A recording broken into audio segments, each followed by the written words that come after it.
Alors, justement, avec vous, on va parler de vaincre les limitations sataniques. Voilà, nous voulons commencer d'abord par bénir le Seigneur. C'est un thème que Dieu nous a donné de traiter tout le long de cette semaine passée avec la belle cité de Vavois. Et nous voulons passer ici déjà saluer le maire, notre ex-footballeur Kalou Bonaventure qui fait un bon travail au niveau de Vavois. Saluer tous les pasteurs qui étaient présents, toutes les églises qui étaient mobilisées et surtout les femmes de l'église Maranatha. Je voudrais reconnaissante au Seigneur parce que ces femmes sont vraiment sorties honorer notre ministère. 15 complets de pain, de sacs d'igname, vraiment beaucoup de choses, des dons, bien logés. Je vous fais vraiment un gros coucou au pasteur Guédé, son épouse. Que Dieu vous bénisse encore abondamment. Voilà, donc nous continuons la marche pour le roi des rois, lui qui nous a pris de la poussière à sa grâce. Et ce week-end encore, ce vendredi, nous serons du côté de Bassam. Demandez à toutes les femmes de Bassam que nous serons bel et bien là, que la gloire revienne à Jésus. Alors, vaincre les limitations sataniques, de quoi s'agit-il? Il s'agit de comprendre que ce que Dieu dresse parfois devant nous en termes d'épreuves, c'est-à-dire des difficultés apparentes qui sont là que Dieu veut véritablement prendre comme des défis à relever pour atteindre certains niveaux de sa grâce, Satan les convertit en des obstacles. Il les convertit en des blocages. Et des blocages d'ordre physique, d'ordre émotionnel, d'ordre parfois spirituel, qui empêchent une femme, qui empêchent même un homme de se réaliser en tant qu'être humain. Et donc, j'ai essayé de classifier ces obstacles-là depuis le point de vue physique. C'est-à-dire, même la taille de quelqu'un peut être une entrave à son plein épanouissement. Alors que cette taille-là, elle peut être peut-être limitée, mais certainement Dieu l'a prévu pour que tu rentres dans l'histoire. Il fallait que Zachée soit court pour que la Bible parle de lui. S'il était certainement grand, on ne parlerait pas de lui. Donc parfois certains sont bloqués, j'ai une grosse tête, je suis ceci, je suis cela. Avec personne n'est vilain. Tel que tu es, cela correspond à ce que Dieu voulait réaliser avec toi. Si tu étais autrement, ça ne serait pas toi. Et donc je vais déjà commencer par aider quelqu'un à vraiment prendre ces choses-là du bon côté de ce que Dieu voudrait accomplir. Quelqu'un dans la Bible a dit une fois au Seigneur, lorsque Dieu se révèle à lui et qu'il lui dit, vaillant héros, il rétorque, il dit à Dieu, je suis pauvre, ma famille est pauvre, nous on est pauvres, on est le plus misérable. Il dépeint le tableau noir qui était là. Et Dieu voyant en lui un vaillant héros. La pauvreté de ta famille n'est pas faite pour te limiter. La pauvreté de ta famille est certes une réalité, mais la vérité c'est qu'en réalité, Dieu veut investir des ressources en toi pour relever l'image de ta famille. Et donc ça ne doit pas être un frein. Et donc je suis en train d'amener quelqu'un à comprendre que toutes ces choses-là peuvent te bloquer dans le processus de ton épanouissement et de ce que tu sois une bénédiction pour ta génération. Depuis le plan physique jusqu'au plan émotionnel. La femme samaritaine, au bord du puits, lorsque Jésus l'a croisée, la délivrance n'a pas été que le démon soit et que le démon est sorti. Non, il n'y a pas eu de démon qui est sorti, mais il y avait une mentalité à rajuster. Elle a connu des déceptions amoureuses, elle a connu l'échec conjugal. Et donc cette catégorie aussi, parfois, on les blâme. Ou elle est divorcée, ou elle est seule, elle n'est pas mariée.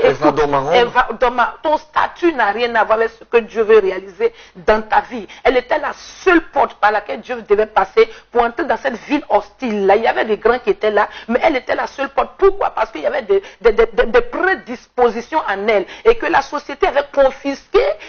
Écoutez pas des situations qu'elle vivait. Femme, je ne sais pas ce que tu vis. Je ne sais pas si on t'a laissé ou bien si on ne t'a pas encore laissé. Peu importe ce qui va arriver. Ce qui est sûr et que je voudrais t'amener à réaliser, c'est que le net potentiel de Dieu qui est en toi ne le laisse pas sommeiller, ne le laisse pas dormir parfois des ruptures violentes. On n'est plus prêt à s'ouvrir à l'amour. On est dans l'amertume. Il faut qu'on se réalise. Il faut qu'on arrive à dépasser ces choses-là. Et donc, je suis en train de courir avec toi dans le temps parce que le temps est en train de partir. Je suis en train de parler de ces éléments-là pour te dire que ces blessures émotionnelles-là, nous devons les guérir. Il y a la femme samaritaine, il y a aussi, il y avait une enfance difficile que tu peux avoir vécu, les choses qu'on t'a dit dans ton enfance, je ne sais pas comment tu as été élevé, avec qui tu as grandi, mais parfois, lorsqu'on nous dit, ta grosse tête là, ceci, cela, tu vois, ton enfance là, ça t'a mis dans une position où tu as l'amertume, tu es réticent, ça t'empêche de te réaliser dans ton plein potentiel. Tu sais, Blessing, moi j'avais du mal à porter des habits un peu hauts, parce que ma mère me disait tout le temps que tes pieds n'ont pas piqué. Tu vois, ils faisaient des leçons là, donc quand on fait des buts d'igname, il y a des petits bois qu'on met comme des tuteurs, pour que la tige d'igname là se retrouve. Donc c'est des petits bois. Donc ma mère, tes petits pieds ont été piqués là, donc j'ai grandi avec ça.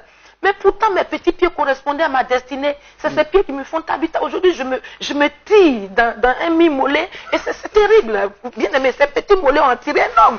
Et voilà. Donc voilà. Il ne faudrait pas que ce soit ce que les gens disent, ta petite taille, ceci, cela. Bon, il faut qu'on dépasse. Et j'en arrive maintenant aux limitations spirituelles. C'est-à-dire, quel autel qui parle contre vous? quel autel qui revendique, je vais dire, ton étoile, ta gloire. Nous devons affronter toutes ces choses. Lorsque Dieu se révèle à Gédéon, il lui dit, mais va d'abord démolir l'autel. Parfois, il y a des autels dans nos familles, il y a des hommes forts qui ont déclaré que tant que ce n'est pas eux, personne ne peut émerger à un certain niveau. Bien aimé, je suis en train de dresser tout ce décor, tout ce passage-là, appuyé sur la parole de Dieu pour t'amener à exceller. Ton niveau d'étude doit pas être un problème. Lorsque tu regardes l'apôtre Paul et que tu regardes l'apôtre Pierre, en réalité, ce n'est pas à Pierre qu'on devait confier l'église. Pierre, c'est un grand pécheur, il est barbu, il dit le Bible, mais l'apôtre Paul a un niveau, il a un DST, il a, je peux dire, un PhD. Voilà, c'est un érudit, mais ce n'est pas à lui que Dieu confie l'église, ce n'est pas une affaire de haut niveau. Ma soeur, il faut prêcher l'évangile.